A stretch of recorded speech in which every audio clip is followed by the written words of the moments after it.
The wedding was in full swing when suddenly the doors barged open and the bride, Ose, stumbled into the church wearing a black dress reeking of alcohol. All the guests couldn't help but whisper and ask themselves why she was dressed in black. A bride in a black dress was something that they had never seen before. Osai stood at the altar, his face twisted in confusion and heartbreak as he watched Ose stumble towards him. "What are you doing? Why are you dressed like this? Why are you drunk?" he asked Ose, who looked him right in the eyes and said that the ceremony was a joke. "You, me, this entire wedding is all a joke." Everyone opened their eyes in shock as they wondered what she was talking about. Osai moved closer, gently, his face filled with pain as he pleaded for her not to do this to him. "We can talk," he said repeatedly as the room fell into an uncomfortable silence. "Our entire wedding and life are a complete joke. Why bother getting married when we know that it's a joke?" she said to Osai, who looked at her broken to hear this from the woman that he loved. Her best friend Teka, on seeing all that was happening, called her aside to speak to her. After what felt like forever, Ose decided to go on with the wedding, insisting on dressing in her black dress. The entire atmosphere was stripped of its happiness as the pastor conducted the wedding ceremony amidst the drama that happened earlier. Osai, though deeply hurt and confused, tried to maintain his composure. He loved Ose so much and couldn't stand losing her, despite knowing that his feelings for her might never be reciprocated. Ose had told him countless times that she never loved him. She made it clear time and again that her heart was not truly in the marriage. Yet, Osai had clung on to the hope that love would somehow grow between them. All Ose wanted was to have children who she would love with all of her heart. However, following the societal stigmatization of single motherhood, Ose decided to get married so as to enable her make babies that she would shower with all of her love. For Ose, the wedding wasn't about love, it was about survival, about fulfilling expectations and avoiding the shame that came with defying cultural norms. Marriage was a means to an end, and Osai, despite his genuine love for her, was merely the key to that life she envisioned for herself. As the ceremony continued, Ose stood at the altar, feeling detached from the words being spoken. The pastor's voice seemed distant, and the vows felt like a ritual that she was simply enduring. Her eyes wandered over the guests, many of whom had concerned or judgmental expressions on their faces. She knew what they were thinking. Why is Ose ruining this day? But none of them knew the burden she carried, the pressure of societal expectations, and the deep loneliness she had felt for years. When the time came for the vows, Ose's hands trembled slightly. She stared at Osai, who looked at her with love and desperation, hoping this moment would somehow change things. The pastor asked her the customary question, and the room fell into a tense silence. "Do you, Ose, take Osai to be your lawfully wedded husband, to love and to cherish, in sickness and in health, for as long as you both shall live?" Ose hesitated. The words, "to love and to cherish," echoed in her mind, mocking her. She didn't love him, and she knew she never would, but the weight of societal expectations pressed down on her chest. The thought of bringing shame to herself was unbearable. "I do," she whispered, her voice barely audible. The guest exhaled in relief, and Osai smiled weakly. Though there was a deep sadness in his eyes, he knew deep down that this wasn't how love was supposed to feel, but he had been blinded by his hope that marriage could change things, that perhaps, over time, Ose's feelings for him would grow. The ceremony dragged on, and when it was finally time to kiss the bride, Ose turned her face slightly, allowing Osai to place a quick kiss on her cheek. instead of her lips. All the guests could not help but notice the obvious disconnection between the couple, who stood awkwardly at the altar, their union feeling more like a formal arrangement than a celebration of love. The first kiss and the sadness in Osai's eyes spoke volumes about the fragile foundation of their marriage. Whispers and murmurs spread through the room as guests exchanged uncomfortable glances, unsure of how to react to what they had just seen. Once the ceremony was over, Osei and her husband Osai returned to their new home, like people who were mourning the loss of another. Osai glanced at Osei, hoping for some kind of connection, some spark that might reassure him that they could make things work. But Osei ignored him and walked straight to their bedroom. She laid on the bed like a log of wood, ready to fulfill her marital responsibilities. No atom of emotion or affection in sight. After all she wants are children who she would shower with all of her love. The idea of raising children was the only thing that had driven her to go through with the wedding in the first place. Osei felt no atom of love for her husband, and although she could see the effort he was putting to earn her love, she just couldn't bring herself to love him. Osai could not help but feel the emptiness between them. He watched as Osei lay on the bed, distant and detached, her coldness seeping into every corner of their home. His heart ached with the realization that no matter how much he tried, no matter how much love he poured into their marriage, he could never bridge the gap between them. Osei had made it clear time and again that her heart wasn't in this marriage, and now he was forced to confront the painful truth. He sat on the edge of the bed, his head in his hands, trying to make sense of it all. Osei, he whispered, "We don't have to do this tonight. We don't have to force anything. I just want us to be okay." Osei turned her head abruptly to look at him, her eyes bloodshot from the alcohol that she had taken earlier. "What use are you to me if not to make babies? You wanted a wife, and now you have one. I want babies, so let's get this over with," Osei said coldly, her words filled with so much bitterness. Osai stared at her, his chest tightening with sorrow and frustration. He had always known that Osei didn't love him, but to hear her say it so bluntly, to treat their marriage as nothing more than a transactional arrangement, was more painful than anything he had imagined. "You deserve better than this, and so do I," Osai said to Osei, revealing that although he so desperately wants to be a father, he was not going to do it like this. Osei, in that moment, fumed in anger to hear this. "Are you saying that you won't perform your duties to me?" she asked Osai, who was short of words. "If this is the case, then permit me to sleep with any man of my choice to make babies, but be rest assured that you will father my children whether you like it or not. So, you have to choose between performing your duties or fathering another man's child," Osei said to Osai, who knew better than to call her bluff. He accepted to perform his duties, but instead of finding pleasure in it, it felt like a chore to him, as Osei lay there emotionless, like a lifeless object whose spirit had departed from her body. Once they were done, Osei turned to her side of the bed and slept off, leaving Osai bewildered by all that had happened. This was the longest night Osai had ever had. He felt like giving up, but the love he had for Osei made it difficult to leave, as Osai could not imagine a life without her. After hours of thinking, Osai went to bed exhausted and hungry. He had a meeting the next morning and had to be up early. However, few hours into his sleep, Osai felt some cold water being splashed on his body. He opened his eyes, startled to see his wife Osei standing over him with an empty bucket in her hand. Her face could not hide the anger that was looming inside of her. Osai wiped the water from his face, his mind racing with confusion and shock. "Osei, what is it?" he asked, his voice trembling with a mixture of hurt and disbelief.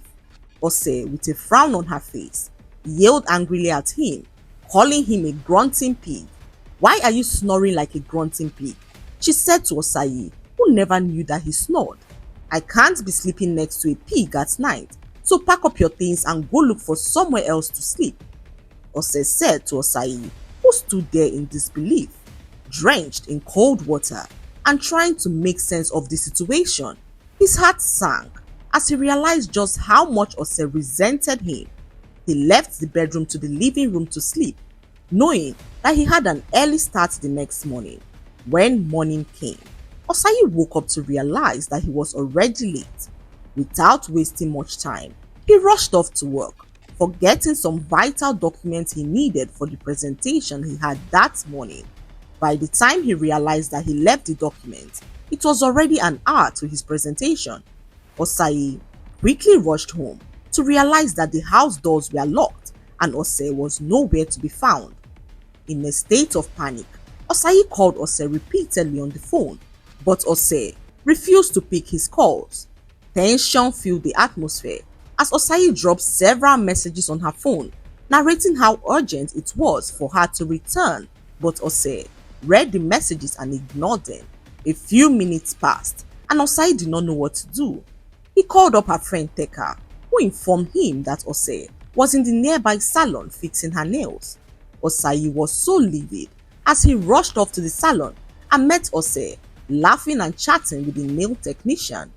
Without wasting any time, Osai grabbed the keys and rushed home to pick the documents.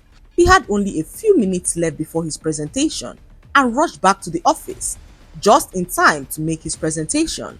However, hours after his successful presentation, Osai returned home to meet his wife, who acted as though nothing had happened.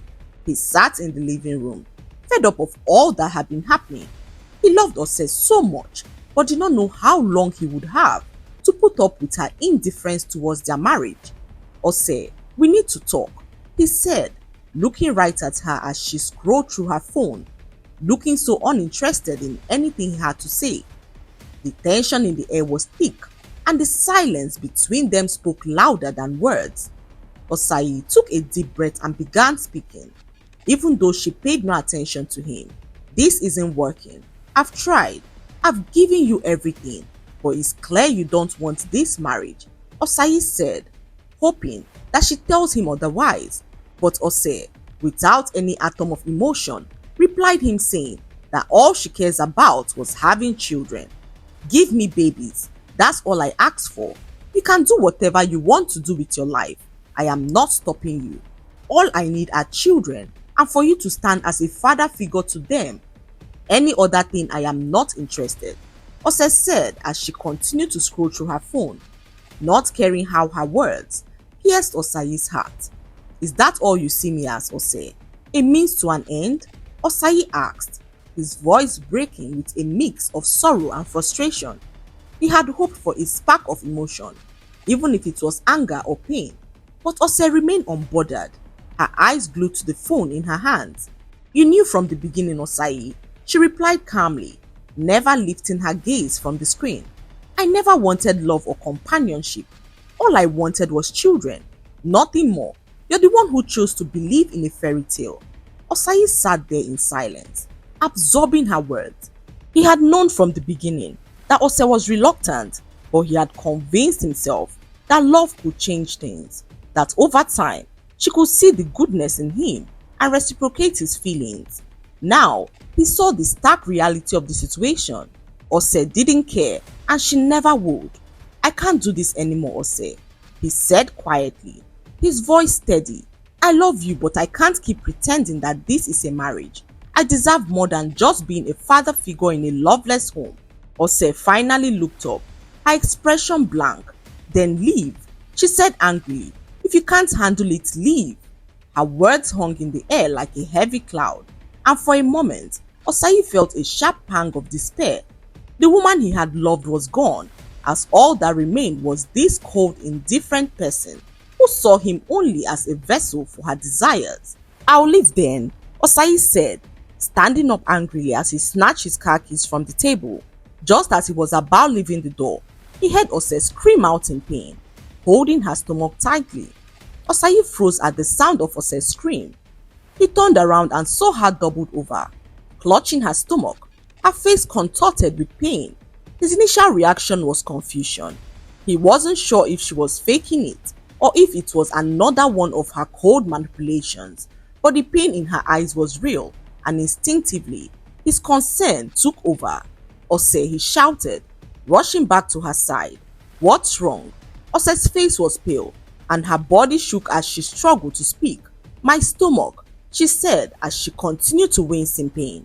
Osai in that moment rushed her to the hospital, and the doctors, on examining her, revealed that she was 6 weeks pregnant, but that her pregnancy was high risk because of the heavy drinking and overall stress. The doctor explained that Ose's condition was fragile and that she had to remain in the hospital all through her pregnancy for close observation, as not doing so might lead to a miscarriage or worse still, complications that could endanger her own life. Osai stood there, his mind spinning with disbelief. Pregnant? They had been intimate, but the idea of Ose carrying his child, despite all the issues between them, felt like a shock. Ose lay in the hospital bed silent, staring at the ceiling. She barely reacted to the news, her face straight as usual. The doctor left them alone, and the silence between them grew heavy once again. Osai sat beside her, unsure of what to say. He had always wanted to be a father, but this, a child born into a loveless marriage from a woman who resented him? He knew this wasn't the family he had dreamed of. Ose, did you know you were pregnant? He asked gently, breaking the silence. She nodded, still not meeting his eyes. Yes, that's why I've been insisting on having children. Her words cut deep. Osai realized that even now, the baby wasn't a symbol of love or unity between them. To her, it was just another part of the plan. Ose, you need to take care of yourself, he said softly, knowing his words might fall on deaf ears. This is our child. I want you to be healthy for him. Ose finally turned to look at him, her eyes devoid of emotion. I don't care, Osai. I just want the baby. I'll do whatever it takes to have them. But you and I? This doesn't change anything. The weight of her indifference crushed him. Osai had hoped just for a moment that the pregnancy would soften Ose, that maybe the idea of a child would make her open up to him, or at least care about something beyond herself, but she remained unmoved. For days, Ose stayed in the hospital, and Osai visited her daily, bringing her meals, flowers, anything he thought might brighten her mood, but nothing worked. One afternoon, when Osai arrived at the hospital, he met Teka, who could see the sadness in his eyes. She knew how much Osai loved his wife Ose, but could not understand why Ose had refused to open up her heart for him. Teka sat beside Osai in the hospital waiting room, her heart aching for him. She had been friends with Ose for years, and though she loved Ose like a sister, she was opposed to what she was doing to Osai. The coldness, the indifference, it was driving Osai to the brink of despair. Osai was a man that every woman would dream of. Handsome, caring, and responsible. A man that every woman would pray to have. And Ose has refused to see the good in him. Osai did everything possible to hold back his tears. Teka, he said, his voice filled with so much pain. I don't know what else to do. She doesn't care. Even with the baby, she's still so distant. What am I supposed to do? He asked Teka, who suggested that they go have a drink together. Teka's heart clenched for Osai, knowing how good he was towards her friend, despite not being loved in return. They spent hours talking and chatting in the bar, as Osai poured out his heart to her. Her heart ached to see Osai in so much pain. The next morning, Teka paid a visit to Ose in the hospital to talk to her about her husband. Ose did not seem interested in whatever her friend had to say, and this angered Teka, who busted out in anger and asked Ose why she had to be so heartless. This man loves you, but all you have ever done to him is break his spirit. Why are you so heartless? She asked Ose, who said to her that she doesn't care if Osai was broken or not. All I want from him is a child, and now I am pregnant. He can do whatever he wants. You can't eat your cake and have it, Ose. How will you use a man to actualize your selfish plan? not caring how this is affecting him. Osayi needs love in his life too, and you have refused to give him what he wants. Teka's words struck a nerve as Ose looked her in the eyes and made a comment that Teka never saw coming. If you pity him so much, why don't you give him the love that I have failed to give him? Since you are so concerned, Ose said, her voice dripping with sarcasm and bitterness. Teka's mouth opened in shock, stunned by Ose's cruel suggestion. She had always defended Ose, hoping that one day her friend would open her heart to Osayi, but now it seemed Ose had truly lost all sense of compassion. Teka took a deep breath, trying to steady her emotions. Ose, I came here as your friend, trying to help you see what you're losing. Osayi doesn't deserve this, and deep down, you know that. You may not care about him now, but you will regret this someday when you finally lose him. With this, Teka left the hospital ward, disappointed in her friend. She met up with Osayi, who was waiting patiently in the hospital reception, his face filled with worry as he saw her approaching. What did she say? He asked Teka, his voice barely filled with life. Teka hesitated, choosing her words carefully as she spoke. Osayi, I won't sugarcoat this. Ose, she's in a very dark place. She's so focused on what she wants that she has refused to see what she's losing. She told me something cruel, something I didn't expect from her. Osayi's heart sank, bracing himself for what Teka was about to say. She said that if I care so much about you, I should give you the love that she has refused to give to you. She's pushing us together, Osayi, and doesn't care if she loses you at all. Osayi blinked in disbelief, the weight of Teka's words settling in slowly. I can't believe she would say that, Osayi said, shaking his head in shock. I've given her everything, and yet it's like she's determined to push me away. Tears poured down his eyes as Teka leaned in to comfort him. It will be okay, Osayi, she said as she hugged and comforted him. In the coming weeks, Teka ensured to check on Osayi often as they began to spend more time together. She visited his home to clean for him and even prepared his favorite meals. Osayi found himself leaning more on Teka for emotional support. He appreciated her kindness and they spent more time together, sharing conversations that brought him a small sense of relief from the storm raging inside his life. Teka, despite her own frustrations with Ose, remained a constant presence in Osayi's life, offering him warmth and understanding that he hadn't experienced in a very long time. Osayi continued to visit Ose in the hospital, though their interactions remained distant and cold. Teka, however, kept her distance, unsure of how to face Ose after her confrontation the other day. One evening, Ose received a text from her sister, who she had not spoken to in a very long time. It was a picture of her best friend Teka and Osayi holding hands and walking into a supermarket together.